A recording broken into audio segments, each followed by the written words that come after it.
What's going on, Jerome's? Happy Labor Day. Hopefully you're enjoying your blessed day off, but we're here because you want us on this wall. You need us on this wall. We're putting in that work, boss. I'm just about that action, boss. And someone else who's been working overtime is NFL.com, and all the writers just trying to get off the list of Vikings fans, trying to get back on the good side. And they did up a 2022 NFL triplets ranking. Nick Shook, fantastic writer over at Around the NFL. And the triplets refers to back in the 90s. Back in the day, when the Dallas Cowboys had Troy Aikman and Emmitt Smith and Michael Irvin. It refers to the quarterback, running back, as well as a receiver. And the Vikings, you think, would be pretty good.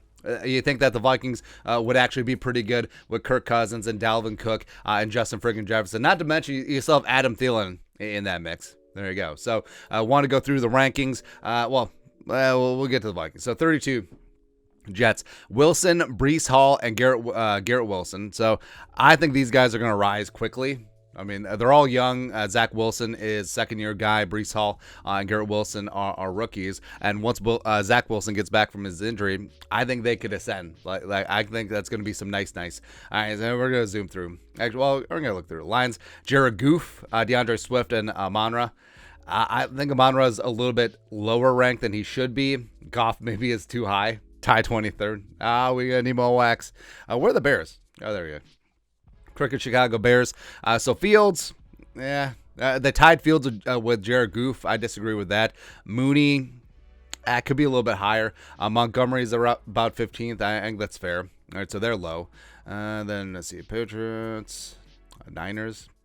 Man, Elijah Mitchell ranked 16. Oh, respect. Debo at 7. Yes. Okay, and then Saints. We're trying to find out where the greasy, grimy Green Bay Packers are because I actually haven't looked at these rankings. Got him. They're in AAA because that's how old Aaron Rodgers is. Wait, no. That's AARP. Doesn't matter. Only old people have AAA. Unless you're a young person and your parents had AAA. No one young. No one in Gen X or Gen Z or younger goes out and gets AAA on their own.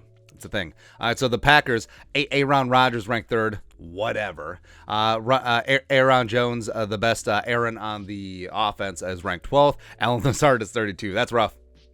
Also, how much BS is this where Rodgers allegedly the back-to-back NFL regular season MVP? Like, how does he just raise Alan Lazard, who's 32, all the way up?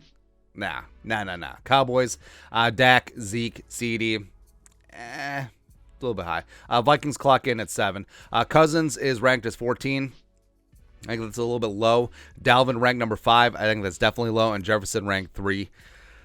I get it for this period of time because Cooper Kupp exists. Devonta Adams is still doing this thing, so sure. This is what he wrote. Cousins still sits in the top half of signal callers in the league, but he is truly capable of getting. But is he truly capable of getting a team to the Super Bowl? He has a top 5 running back and a top 3 receiver at his disposal, and the Vikings aren't attracting much in the way of expectations at the moment. What? Cousins isn't bad. In fact, he's more than serviceable. That might be the nicest thing that anyone's ever said about Kirk Cousins, but he's not elite. Rude. If he was performing at that level, the Vikings might be atop this list. Now, Kyle Brandt on Good Morning Football, he made the case why the Vikings would be number 1 in terms of triplets rankings, which I respect. But remember, Kirk Cousins, the last couple of years, been operating on the run, pass, punt. And with Ed Ingram now in a right guard, hopefully they'll fix things around Garrett Bradbury. Hopefully Mama I can change him. The Grim Reacher will step up as well. And also you have Kevin O'Connell, who's going to be a pass-first attacking guy. So the Vikings passing offense should open up. Kirk Cousins should put up better numbers. The offense should put up more yards and points and get things done. Jefferson should ascend those rankings as well. Dalvin potentially used more as a receiver, as Kevin O'Connell had hinted at and teased during the offseason and in training camp. Yes, I think they certainly could rise up because the Rams, I think the Rams are tied for 5th. This is certainly a little bit more of the, hey, Super Bowl homeboy, that whole thing, but Stafford, yes. Akers, could you say Henderson might be running back 1? Who knows? Cooper Kupp at 1? Yes. Stafford is way too high at 6.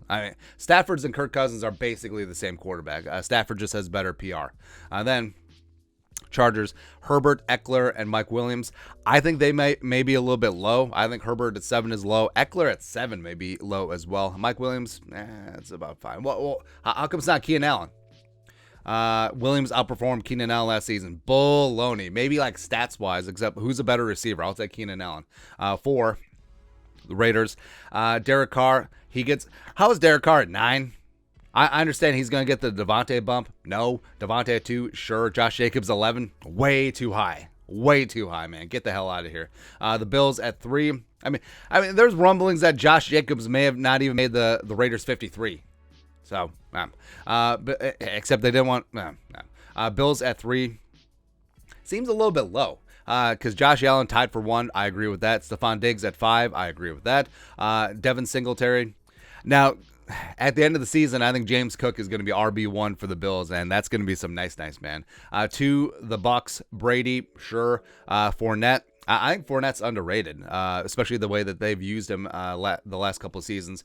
So at 10, maybe even a little bit low. And Mike Evans, we've said on the show, Mike Evans may be one of the more underrated receivers in the game. Like, he's had a 1,000-yard season every single season he's been in the NFL. I think that he could and should be in the Hall of Fame discussion. And they got the Bengals at 1. Yes, Bengals, super hot. So hot right now. Super trendy. Does have the Super Bowl participation bump in there as well. Burrow, stud. Jamar Chase, stud. Are they anointing him a little bit ahead of time? Sure, because Jefferson never got the same level of hype that Jamar Chase has gotten. Let's be honest here. Joe Mixon, 8. Yeah, sure. So I understand why the Bengals are 1, but it does seem like these rankings are going to be updated throughout the season. So I'm interested to see how the Vikings are going to rise up in that new offense. We see Dalvin as more versatile. We see Jefferson rising up as that wide receiver 1 in the league, and then Cousins is going to put up some Lulu numbers in the Kevin O'Connell offense. So I think the Vikings are very quickly going to move up from 7. But as of right now, that's it. Your thoughts on our thoughts. NFL.com actually gives a little bit of respect to the Vikings in terms of their triplets, Cousins, Dalvin, Jefferson. Let us know your thoughts and our thoughts in the comment section below. Subscribe for daily Vikings takes. Want to support the work, put a little something in the Venmo. But until next time, Skol, production value.